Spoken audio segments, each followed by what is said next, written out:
maalintii sedexaad ayaa deeq mucaawino ah lagu qaybinayaa gudaha magaalada Joor waxaana loogu talagalay dadkii fatahaadu webiga Shabeelle saameyntu ay ku yeelatay. deeqdaani ayaa ka timid boqortooyada Sacuudiga waxaana loo soo marsiiyay dowladda federaalka Soomaaliya iyadoo qaybinta raashinkani loo agmaday hay'adda Saacid. duqa magaalada Joor Saalax Muudey Cali iyo gudoomiye ku-xigeenka gobolka Shabeellaha Dhexe dhinaca siyaasad ahna kusimaha gudoomiyaha gobolka Shabeellaha Maxamed Sheekh Cabdi Muumin Xantow ayaa ka mahad celiyay deeqdan raashinka ee la soo gaarsiiyay.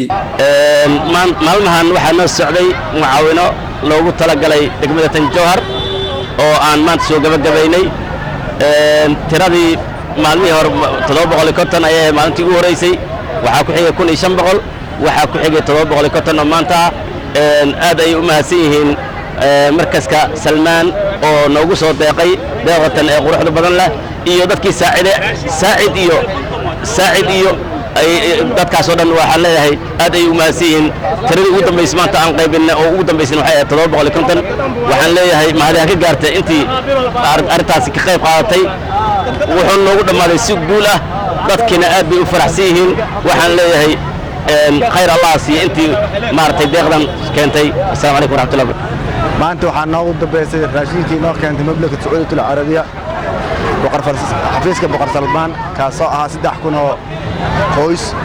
maalintii kood waxaan bixinay 750 qoys, maalintii labaad waxaan bixinay 1,500, maanta maalintii noogu dambeysay waxaan bixinay 750.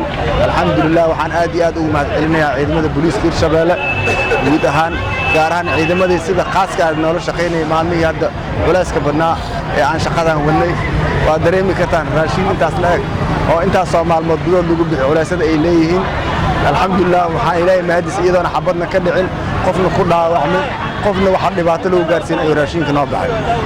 waxaan aad iyo aad ugu mahad celinayaa taliyaha ciidamada booliiska Shabeelle xasan iyo taliyaha saldhigga booliiska degmada Joor Maxamed Siyaad Cali Canjah iyo dhammaan ciidamadii booliiska Shabeelle aad u mahadsantihiin.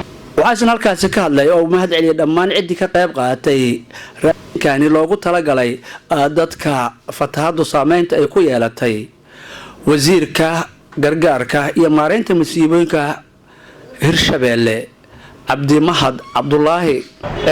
waxaa ilaahay mahadiisa maanta oo ah maalintii saddexaad ee laga qaybiyay degmada Jowhar raashin gaaraya ilaa iyo 3,000 oo qoys ayaa maanta ku soo gabagaboobay goobtii ugu dambeysay maanta oo la qaybiyay ilaa iyo raashin gaarayo 750 qoys ayaa maxaa la yiraahdaa maanta si nabdoon lagu qaatay. ilaahay baa mahadaas iskale.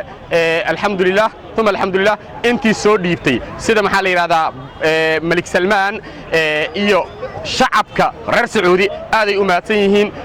raashinkii ayna soo gaarsiiyeen raashinkii ay noo soo dhiibeen waana soo gaaray oo ay uga jawaabayeen fatahaadii ka dhacday guud ahaan dawlad goboleedka Hirshabeelle. aad baan uga mahad celinaynaa. waxaa sidoo kale aan uga mahad celinaynaa OIC qolada la yiraahdo oo ayagana loo soo marsiiyay Malik Salmaan ay noo soo marsiisay iyo sidoo kale Saacid oo ahayday qaybiyaha maxaa la yiraahdaa Shabeellada Dhexe oo dhan ka qaybinaysay. aad baan uga mahad celinaynaa in allaale intii gacan ku leeyahay na soo gaarsiisay raashinkaas. Assalaamu alaykum. deeqdan raashinka ayaa qaybinteedu wuxuu ku soo ilaaday si nabad ah iyadoo ciidamada booliska dowlad goboleedka Hirshabeelle ay qayb weyn ka qaateen sugidda amniga.